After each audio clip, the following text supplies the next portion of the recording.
Hello, this is Lisa Phillips, video blogging for BiggerPockets. Today's episode, I'm going to show you the leveraged analysis technique for finding working class neighborhoods.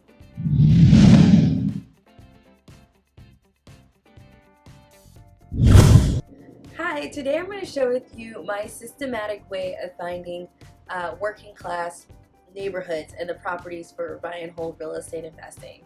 Now, this has worked for me in the past, the systematic way, an informed way of doing it by leveraging the power of freely available resources that just simply were not there before.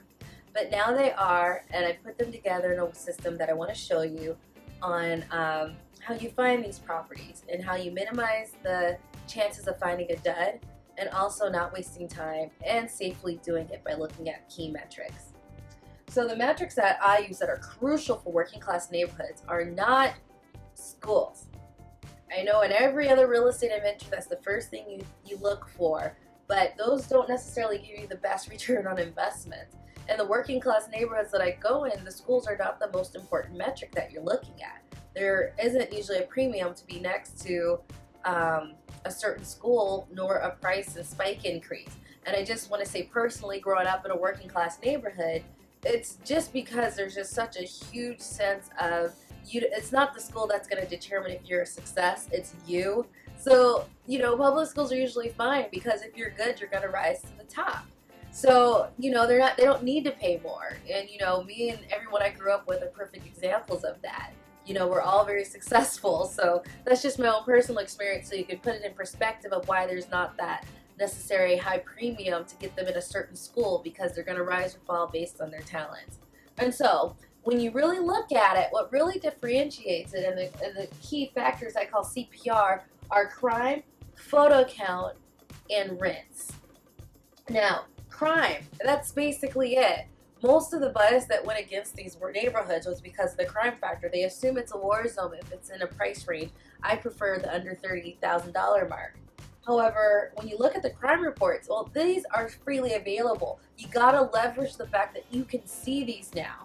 Not only do you have national sites like crimereports.com, but you can simply Google the name of that local police department, and about 9 times out of 10, they have a website where they put the crime statistics out themselves, or at least you have a phone number. It used to be you had to go and drive on foot to get there, and even in another city to even find out what the metrics were. But here you can easily find the numbers. You can find a contact point if they don't put the information out themselves on their website. So you really got to leverage in this technique the power of using this and making an informed decision. So when you're going into these neighborhoods in this price range, you now know exactly what kind of crime you're looking for. And definitely there's a difference between a war zone where, there's usually cops being called, every day, if not every week, if not every month, or multiple times throughout the year, versus a working class neighborhoods where it's at the most twice and it's, maybe theft. The crime isn't elevated or necessarily violent. So leverage in this analysis technique, you got to leverage the fact that you can look at the crucial metric of crime for that rental property. And then secondly, when you're looking at the MLS in this price range, it is crucial to look and judge it by photo count. So if you're on a different site that you can look at the different photos, that's going to be a main indicator. In this price range, it can be this price because, it's burnt up, it's a shell, or it's terribly destroyed.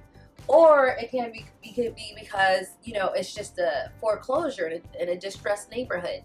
Now, if you look at it and you get a lot of photos on that MLS listing, this will help save you time. So you don't go look at duds. And if you have 5 or more photos, it's usually a good bet of the inside and out. It's usually a good bet that the house is in okay condition that you as a rehabber can go in and fix up, for basic prices and nothing extreme. It's when they only have 1 photo that you should be very wary and just go into the next. As I've said before, there's abundance of these neighborhoods everywhere because they've been so overlooked by all the real estate investors because they're that neighborhood. There's so many out there that it's easy to, within a radius, get nice neighborhoods for the most part if you're searching for. And the photo count will help save you time so you're not looking at ones that are just completely destroyed and have tons more issues. So that's another crucial metric. And the last one is rents. In certain parts of the country, you can buy a $30,000 house, but you only get $300 in rent. And when you're looking at working class neighborhoods, you're looking at 750 and up, 800, 900, even $1,000 in rent. So if you look at these three crucial metrics and key factors, and you looked at them systematically when you're going around looking for these sub 30K property values, this is going to be the system that will make you informed, and it will give you all the metrics that are really important for finding a good cash flow that's not going to be a mistake, and it's not going to be in a war zone, and it's not going to be a dump. So there are even more factors you can take into a place like Google Street Views and other leveraged other sources you can leverage on the internet out there, but these are the main ones. And so I'm giving this to you because this has worked personally for me. I've showed this to people, you know, here on BiggerPockets and in other parts of the country, and they're emailing me back and they're telling me it works for them. So it's the first, you know, unlike before, now you have a systematic way of making an informed decision that is working for people across the country, leveraging in your analysis the freely available resources, but in a way that's very strategic to this niche. You're not looking at vectors that doesn't affect whether you'll find it or not. Like schools, you're looking at the ones that do matter, like crimes and rents. So thank you very much. And if you have questions or want more of a detailed step-by-step, I do have video demonstrations here on that I posted on BiggerPockets. You can reach out to me, and if not me, there's other people in the sub 30K club. You can look in the forums who have a lot of good information on their own ways of vetting these neighborhoods and properties in a more informed manner. And so anyone can be comfortable going into it looking at these key metrics. So this is Lisa Phillips, video blogging for BiggerPockets. Thank you very much.